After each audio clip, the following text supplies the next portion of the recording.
This is part 9 of the series, The State of the United States Economy and Society. I'm Edward J. Dodson. And in this part, we'll talk about managing nature. Well, today there is little real understanding of the connection between the private, concentrated control over nature, the distribution of income and wealth, and the way we exploit the planet's natural resources.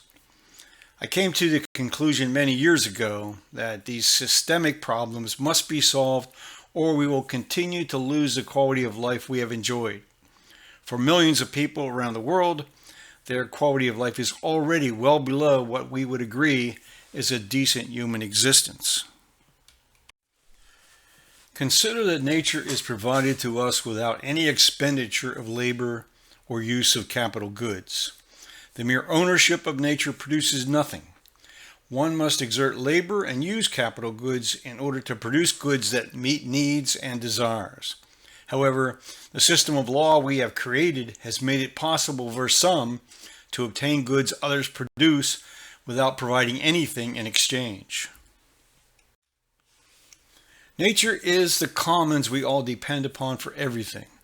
The control over access to nature has and continues to be a fundamental cause of conflict between people within and between nation states.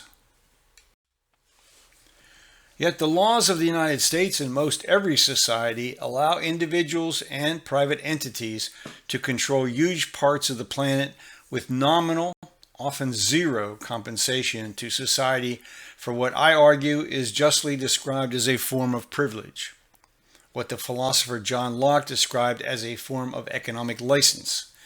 In the 5th chapter of Locke's The Second Treatise of Civil Government, he argued this: God, who hath given the world to men in common, hath also given them reason to make use of it to the best advantage of life and convenience. The earth and all that is therein is given to men for the support and comfort of their being. And though all the fruits it naturally produces and beasts it feeds belong to mankind in common, as they are produced by the spontaneous hand of nature, and nobody has originally a private dominion exclusive of the rest of mankind in any of them, as they are thus in their natural state, yet being given for the use of men, there must of necessity be a means to appropriate them some way or other before they can be of any use, or at all beneficial to any particular men. Unfortunately, Locke was unable to resolve the conflict between protecting the commons for all to access and the parallel need to allocate control over nature to specific individuals in order to ensure the products of human activity would be secured to those who produce them. It came to the American political economist and author Henry George, writing in the late 1800s, to provide the solution. George wrote, "It is perfectly clear that we are all here with equal rights to the use of the universe. We are all here equally entitled to the use of land. How can we secure that equal right? Not by dividing up of land equally. That, in the present stage of civilization, is utterly impossible. Equality could not be secured in that way, nor could it be maintained. The ideal way, the way which wise men, desirous of according to each his equal right, would resort to in a new country, would be to treat the land as the property of the whole, to allow individuals to possess and use it, paying for the whole a proper rent for any superiority in the piece of land they were using.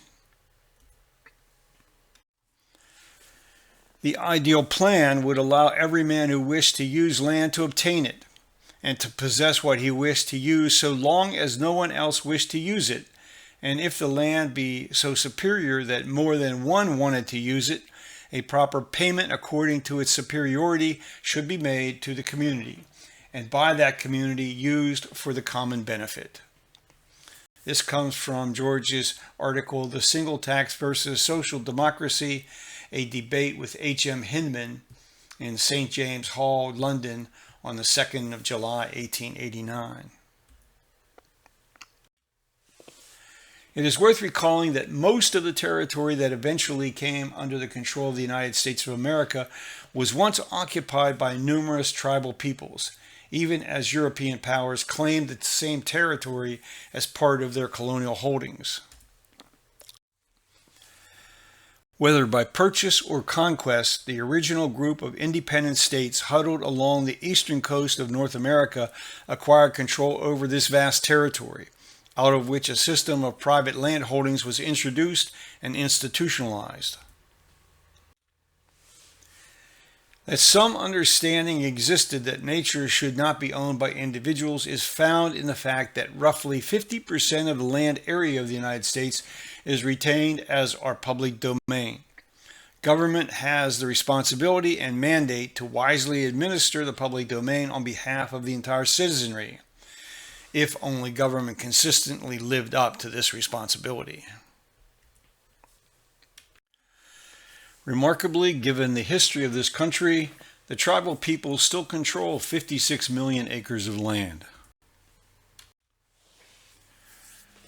Although statistics on private land ownership are not kept by any U.S. government agency, a good estimate is that 95% of land value is held by between 3 to 5% of the population, as well as foreign nationals and corporations. Only a relatively small number of people own more than the parcel of land beneath their residence, or if they live in a multi-story building, their proportionate ownership of the underlying land is minimal, if still quite valuable in monetary terms. Remarkably, given the history of this country, approximately 56.2 million acres of land in the U.S. are held in trust by the federal government for various indigenous tribes and individuals, comprising about 2.3% of the total U.S. land area. These lands are primarily administered as federal Indian reservations, with the 16 million acre Navajo Nation being the largest. The interdependencies of our land and land policies with the broader economy is seldom discussed in the halls of government. What our history reveals, on the other hand, is a continuous scramble for control of the land and vigorous debates over how the land should be allocated, developed, and taxed. This is today reflected in the ongoing accumulation of land holdings by those at the top. The Emerson family has become the nation's largest landowner. The family's business, Sierra Pacific Industries, now controls over 2.4 million acres of land and generates around 70% of its annual revenue from the sale of timber. John Malone, chairman of Liberty Media, controls 2.2 million acres of land. This is an area about 3 times the size of Rhode Island. Billionaire Ted Turner is third on the list, the owner of over 2 million acres of land from Montana to Florida. During 2018, he acquired a large Nebraska ranch, lifting his Nebraska acreage to almost 507,000 acres. Interestingly, with respect to his primary business activity, he made this comment regarding the dangers associated with such a concentration of ownership. He said, "The media is too concentrated. Too few people own too much. There's really 5 companies that control 90% of what we read, see, and hear. It's not healthy." These owners of huge land holdings will argue that they are in many cases better stewards of the land than the government would be, which is arguably the case. At the same time, they effectively remove huge areas from the public domain and enjoy monopolistic control over the natural resources that exist. This raises both a moral issue and an issue of economic efficiency.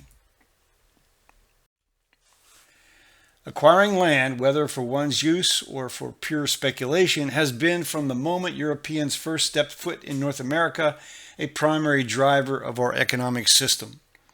Landed interests have always been economically and politically powerful influences over public policies. Even in prosperous and growing cities, there is a significant amount of vacant and underutilized land. Aerial photographs of most cities show just how much land could be developed for residential, commercial, and other uses if only public policies provided the right incentives for owners to bring the land they hold to its highest best use. Assessment practices that fail to adjust values to current market are particularly harmful in parts of cities where demand for land is increasing. The low effective rate of taxation allows owners to hold on to land for years without real concern for the carrying cost of doing so. Cities that adopt best practices continue to evolve to provide residents with the infrastructure and amenities to provide for a high quality of life within a relatively high population density. And one best practice is frequent reassessment of the value of land to ensure equity of taxation property to property. Other cities have allowed speculators and hoarders of high-value locations to impede sustainable development patterns. Sprawl and dependence on the automobile over public transit systems is the common outcome, while valuable parcels of land remain vacant or underutilized where infrastructure already exists. And so what is next? Whether land is owned by the community and offered to private individuals or entities for lease, or ownership is conveyed by sale and purchase, land markets fundamentally determine the cost of doing business and the cost of acquiring a residential property. We will next look at the impact of land markets on a society.